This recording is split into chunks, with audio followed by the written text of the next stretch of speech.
Hello tout le monde, j'espère que vous allez bien et que tout se passe bien pour vous. Vous êtes nombreux à me poser la question de savoir quel examen de langue j'ai composé, quelle a été ma procédure pour passer au consulat et me retrouver ici en Allemagne. Alors pour répondre à ces questions, j'aimerais vous parler d'un examen de langue qui n'est pas si ancien que ça, qui n'est pas si vieux que ça au Cameroun, mais qui a déjà tellement fait ses preuves. Nombreux parmi vous ne le connaissent pas. Je parle là de l'examen ECL. Alors, c'est quoi l'examen ECL? L'examen ECL est un examen, comme tous les autres, certifié ALTE. Vous allez me demander c'est quoi exactement quand on dit un examen certifié ALTE, c'est quoi exactement ALTE? J'aimerais d'abord d'abord vous présenter mes diplômes de langue parce que moi-même je suis un exemple palpable. On ne va pas dire que oh c'est ça, vous parlez toujours comme ça, on ne connaît pas ce qui sont passés avec moi. Personnellement, j'ai composé tous mes examens de langue. Tous mes examens de langue sont des examens ECL. Je suis un produit typiquement ECL. Tout ECL. Depuis que j'ai commencé, j'ai mon B1, mon B2. Jusqu'au passage au Beauchamp, c'était ECL. Je n'avais que des documents ECL. Là, j'ai mon B1. Mon B1. Mon B1, on a là le nom, les notes. Bon, on voit les notes.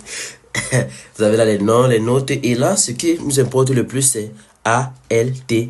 L'examen est certifié ALTE. Comme aussi là, mon B2, l'examen est aussi certifié ALTE. Alors, c'est quoi ALTE? Comme nous pouvons dans lire le document, ALTE, Association of Language Testers in Europe. Alors, c'est une association qui regroupe tous les examens de langue qui sont valables pour l'Union. On a dit une Europe pour l'Union européenne. C'est-à-dire, quand tu arrives au Botschaft avec ça, non, on n'a pas le choix. C'est reconnu. Genre, on regarde seulement, ok, tu as quel examen? ECL. Ok, on regarde les examens qui font partie du groupe ALTE, on voit ECL. C'est propre, tes examens sont valides. Tu n'as pas de problème.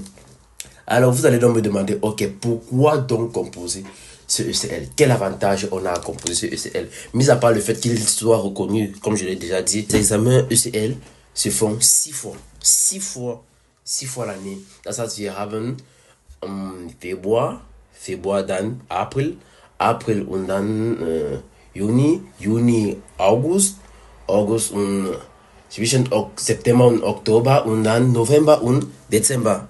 Il y a 6 mal pro Jahr. On a aussi le fait que les examens ECL se modulent. Premièrement, d'abord le fait que avec 60%, tu passes les examens ECL. Tu passes ton examen ECL avec une moyenne de 60%. Je m'explique.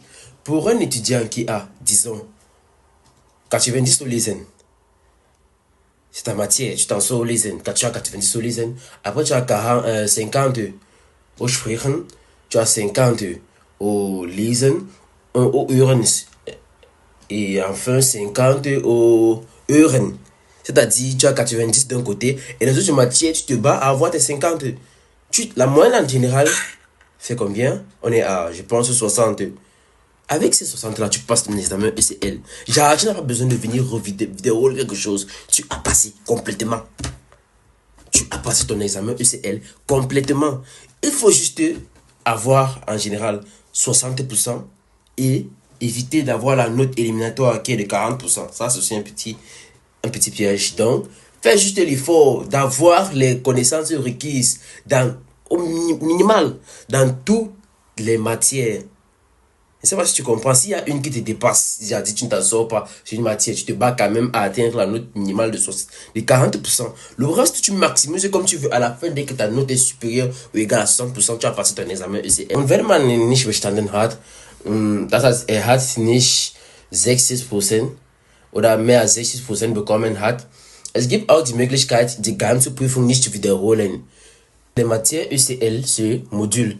On a d'un premier côté les schriftliche Teil. Das heißt, on a le Lesen et le Schreiben. Und une mündliche Prüfung, là où on a le Sprechen und le Hören.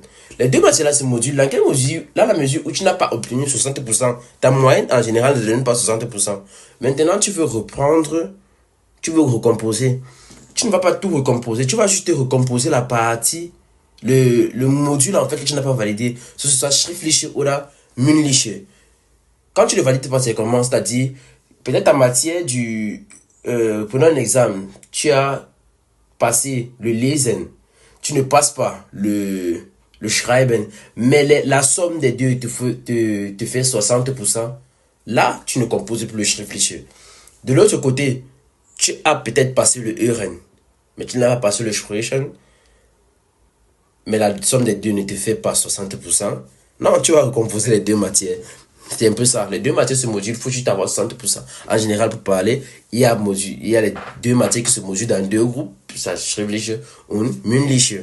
C'est un peu ça. Je pense que là, j'ai un peu brossé en grosso modo quelques avantages de l'examen ECL. Vraiment, si vous êtes encore en train de réfléchir, je vous attends à la session de février. J'ai dit, quelle session? La session de février.